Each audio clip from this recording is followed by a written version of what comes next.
What is up, YouTube? This is Magician34, and this is the Edge. Our Tuesday tech card is one I've actually been thinking about featuring for a while, and I've finally gotten the chance.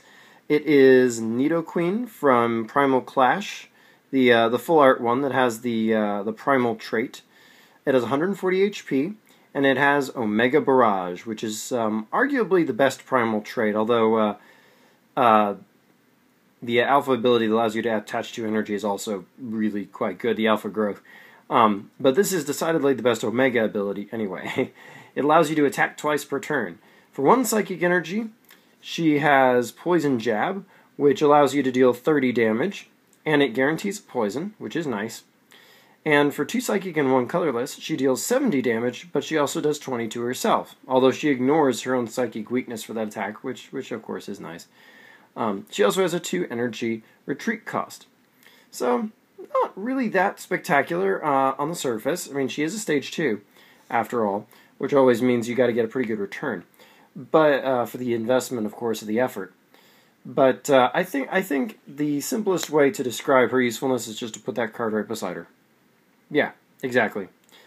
If it's not real clear to you exactly why that pretty much speaks for itself, Dynamite Punch, her second attack, is 70 damage. She can attack twice. That's 140 damage.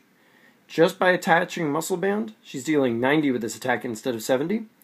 She deals 90 twice. That's 180, which is enough to knock out pretty much any EX, with the exception of Wailord EX, who you do not see very much at all competitively, of course, and then any Megas. But that's fine, because you know what, if you see a Mega, you can always Poison Jab and then Dynamite Punch and leave them the lingering poison, if that's the way to go. Or you can still just hit them for 180, which is a very, still a crushing blow, and they won't survive your attack next turn, most likely, anyway. And even if they take out Nidoqueen, and this is the important thing, she takes out EXs in one shot. Yeah, she's probably going to deal her 40 damage to herself, so some people might think, oh, Protection Cube is the way to go here, but it's really not. Because Protection Cube is going to preclude you being able to do this easy 180, and it's going to drop it to 140. Which is going to make it very hard for you to knock out EXs that aren't named Diancie EX. And a few other things like Jirachi and Victini EX. To get the vast majority of them, you've got to go up all the way. And dealing the 40 to yourself really doesn't matter. I know that's going to seem crazy, but I'm going to tell you honestly, it really doesn't matter. Because you're aiming to take out 2 prize card Pokemon, and she's only worth 1. So she's easily making it up to you in tempo. And of course, you can get her up as quickly as turn 2 via Rare Candy, so you can just evolve to her on your first attacking turn. And Dimension Valley, easily your stadium of choice, will be allowing you to simply just attack for the 2 Psychic Energy in her Dynamite Punch, rather than the 2 Psychic and 1 Colorless. Meaning that on your second turn, she's swinging for 180, which is pretty impressive. Now, of course, you might be saying, well, but I'm going to be sacking her off, and that's not going to be good, and it's going to be hard to get up a second stage too. Yes, if only there was some way we could perhaps profit from her getting knocked out.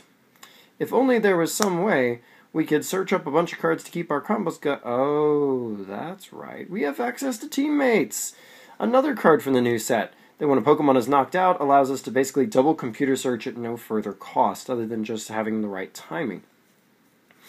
So Teammates, easily a very favorable card with Nidoqueen, as in building a deck around Nidoqueen, we'd basically be operating on the premise of getting having our opponents knock out Pokemon for us on a regular basis. Of course, there are a few other cards that weren't mentioned.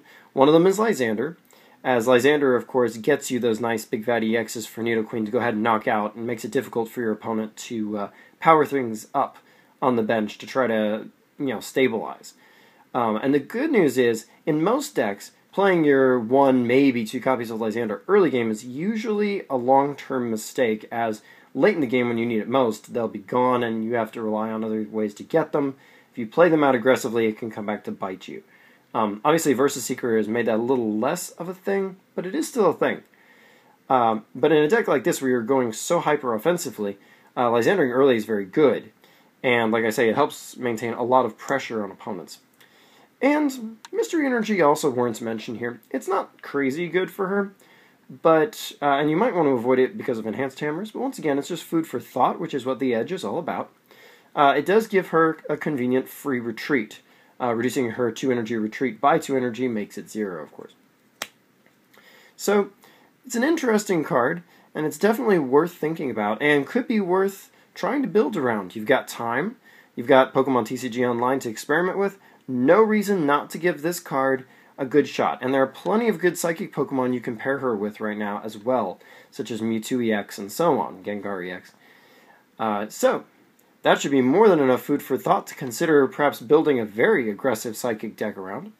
And until next time, like, comment, subscribe, and check out my channel for more Pokemon content.